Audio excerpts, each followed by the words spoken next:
বাদশাহ আলমগীর ছিল বড় রাগী, নামাজ রোজা পড়ে ওলিয়া উলিয়া মানতে চায় না। জগতের ভিতরে ওলিয়া উলিয়া মানে না। পরে ভারতবর্ষে যত আছে ওলিদের মাজার,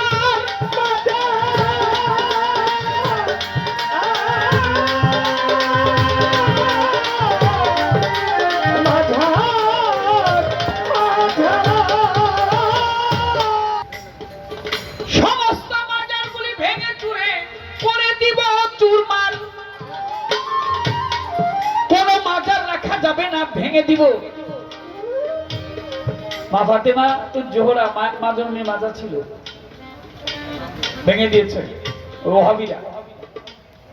বাস্তব জেনে দেখবেন, ইতিহাস পড়ে দেখবেন, নিজে পড়বেন, অপরকে শিক্ষা দিবেন, সন্তানদেরকে সুশিক্ষা শিক্ষিত করবেন, স্কুলে দিবেন। ইতিহাস সম্বন্ধে জানতে হবে, আপনি কোথেকে আসছেন, কোথায় আসছেন, আবার আপনি যাবেন কোথায়, কিভাবে আপনি এসেছেন। এটা জানা না হইলে আপনার মানব জন্মই বৃথা। ছিলেন কোথায়, আসছেন কোথায়, যাবেন কোথায়, কেন আসা, কেন যাওয়া, কার খাতিরে জগতের বুকে আসছেন, সে খাতির হচ্ছে হযরত মুহাম্মদ সাল্লাল্লাহু আলাইহি ওয়াসাল্লাম। আরব দেশের সমস্ত মাজার ভেঙে দিয়েছে, ছিল তো। আর বাদশাহ আলমগীর তিনি সেই পথ ধরে বললেন যে আমার এই রাজ্যে কোনো মাজার থাকতে পারবে না, তবে মাজার যে ভাঙবো, মাজারের কাছে গিয়ে আগে সালাম দিব। যদি সালামের উত্তর দেয়, কারণ শুনেছি উনিও তো শুনছি এরকম যে ওলিরা মরে না, সালামের উত্তর যদি ভিতর থেকে আসে তাইলে ভাববো যে এটার ভিতরে কেউ আছে, ভাঙবো না। আর যদি উত্তর না আসে, মাজার ভেঙে দিব। একটা করে মাজারের কাছে যায়, মাজার ভাঙতে থাকে। মাজারের সামনে গিয়া সালাম দেয় মাজার ওয়ালাকে, আসসালামু আলাইকুম ইয়া আহলাল কবর। জবাব নাই আর পায়। 39টা মাজার ভেঙে দিল। ওই না বাদশাহ 39টা মাজার ভেঙে দিল। খাজা বাবার মাজারটা যখন ভাঙিতে গেল, ওই মাজারের কাছে গিয়েও মাজার ভাঙবে মনে আশা করেছে। পাশে যারা ছিল বলল যে মাজারটা কিন্তু গরম, একটু সাবধান। খাজা বাবার দরবারের সামনে দাঁড়িয়ে সালাম দিল, আসসালামু আলাইকুম ইয়া আহলাল কবর। জবাব আসে না, দাও খুঁজতে নিয়েছে, এটা ভাঙবে। দ্বিতীয়বার আবার সালাম দিয়েছে, জবাব আসে না। তৃতীয়বার যখন সালাম দিয়েছে, রওজা থেকে আমার খাজা মুঈনুদ্দিন চিশতি রাহমাতুল্লাহ আলাইহি তিনি বলছে, ওয়ালাইকুম আসসালাম ইয়া হুজ্জত আলমগীর। এই হুজ্জত করছো, সাবধান। থেমে গেছে। আগের যেটা স্বভাব ছিল সেই স্বভাব নরম হয়েছে। বাজারের ভিতর থেকে, রওজার ভিতর থেকে সালামের জবাব দিচ্ছে, কাঁপছে। কাঁপতে কাঁপতেই প্রশ্ন করেছে যে আমি আপনাকে 2বার সালাম দিলাম, 2বার সালামের জবাব আপনি দিলেন না, তৃতীয়বার কেন জবাব দিলেন? বলে যে তোমার সালাম জবাব দেওয়ার জন্য ঠেকা পড়ে নেই। তোমার মতো বাদশাহ তো 2 দিনের বাদশাহ, আর ওলিরা হচ্ছে চিরদিনের বাদশাহ। ওলিরা আল্লাহর বন্ধু, সুবহানাল্লাহ। 2 দিনের বাদশাহ। আপনি আসছেন একদিন আর চলে যাবেন একদিন, এই 2 দিন। আজকে না অল্প সময় কাটিয়ে দেবেন, আসা যাওয়া 2 দিন, একদিন আসা আর একদিন যা। পাগল বিজয় সরকার বলেছে, 2 দিনের দুনিয়ারে মুসাফির, চল ফিরে যাই ঘরে। মাজারগুলি ভেঙে দিয়েছো, বলছি তোমার ঠাই, তোমার সালামের জবাব আমি কেন দেই নাই?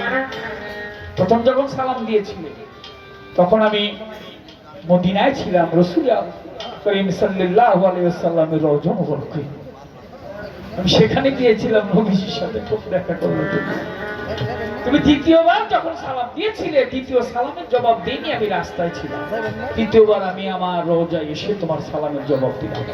সুবহানাল্লাহ বলবেন না একবার? সুবহানাল্লাহ। গিয়ে দেখবেন খাজা বরদরবার, বাংলাদেশের মাননীয় প্রধানমন্ত্রী, মহামান্য রাষ্ট্রপতি, ভারতের প্রধানমন্ত্রী, বলিউড হলিউড যত বড় বড় তারকারা আছে, গিয়ে দেখবেন মাথা নত নিজের চোখে দেখেছি, মাথা অবনত মস্তকে খাজা বরদরবারে গিয়ে বসে আছে, দাঁড়িয়ে আছে। কেন তো না বিষয় না। তাড়াতাড়ি যাও, যতগুলি মাজার তুমি ভেঙে দিয়েছো সমস্ত মাজারগুলি তুমি পুঁতবেন না, আবার পূর্ণাঙ্গ ভাবে সেই মাজারগুলি তুমি তৈরি করে দাও।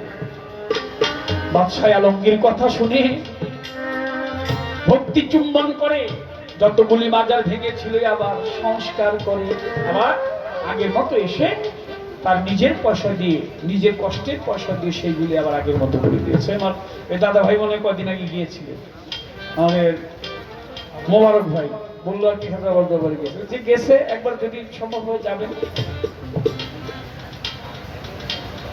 আমি আমার মাকে জিজ্ঞেস করছিলাম, আমি যখন একটু পয়সা কামাই গান করি, মা তোমার মনে কি চায়? মাকে আমি একটু আজমির শরীফ যেতে মন চাই।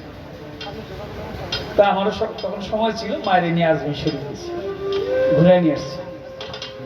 মায়ের আরো কিছুদিন পরে, 2-1 বছর পরে আবার একদিন সামনে বসাইছি, বসায় জিজ্ঞেস করলাম, মা এবার তোমার মনে কি চায় কত? আমি যদি একটু মদিনায় যাইতে পারতাম, মানে হজে যাইব, মায়ের হজ করে নিয়ে আসছি। আমি মদিনা গিয়েছিলাম রাসূলের রওজায়, আমার মা তাহলে জিজ্ঞেস করছিলাম তোমার মনে কি চায়? বাবার একদিন জিজ্ঞেস করছি, প্রত্যেকটি সন্তানের দায়িত্ব পিতা মাতাকে জিজ্ঞেস করা তোমার মনে কি চায় বলো। তো মা তাহলে আমার কথার জবাব দিছিল যে আমি যদি বৃন্দাবন যাইতে পারতাম। হ্যাঁ, তিনি যাওয়া হয়নি, কিন্তু আমি আমার চোখ দিকে দেখে আসছি, যে আমি দেখে আসলে হয়তো সে কিছুটা তৃপ্তি পাবো। বৃন্দাবন গিয়েছিলাম, মথুরা গিয়েছিলাম। কেন বললাম? এটা আবার একটা শিক্ষণীয় বিষয়। পিতা মাতার উপর সেবা, এই পৃথিবীতে কোনো সেবা নাই যে সেবা আপনি করবেন সব সেবাই বৃথা হয়ে যাবে যদি আপনার পিতা মাতা আপনার উপর অসন্তুষ্ট থাকে। কোনো কারণে যদি মা বাবা অসন্তুষ্ট হয়, সব ইবাদত হবে রে বরবাদ। মা বাবাকে কখনো সন্তান হয়ে দিও না অপবাদ। নেশার জন্য সন্তান পিতা মাতাকে হত্যা করছে, মাকে মারছে, বাবাকে মারছে, অভাগা কুলাঙ্গা। খবরদার, পিতৃমস্তক থেকে তুমি মায়ের উদরে আসছো, 10 মাস 10 দিন কষ্ট করে মা তোমাকে দুনিয়া ঝেড়ে দিয়েছে। মায়ের স্তনের যুক্ত খেয়েছো, ওটা গরমও ছিল না ঠান্ডাও ছিল না। বেহেশতের চাইতো আমি মনে করি হাজার হাজার লক্ষ লক্ষ কোটি কোটি গুণ সম্পন্ন সেই খাবার ছিল তোমার মায়ের স্তনের দুগ্ধ। খবরদার, সেই মাকে তুমি আঘাত করো না, কষ্ট দিও না। তোমার রোজা নামাজ হজ জাকাত সব পানিতে ভেসে যাবে যদি মা বাবা কোনো কাজে অসন্তুষ্ট হয়। মানুষকে আঘাত দিয়ে কোনো ইবাদতই নাই না।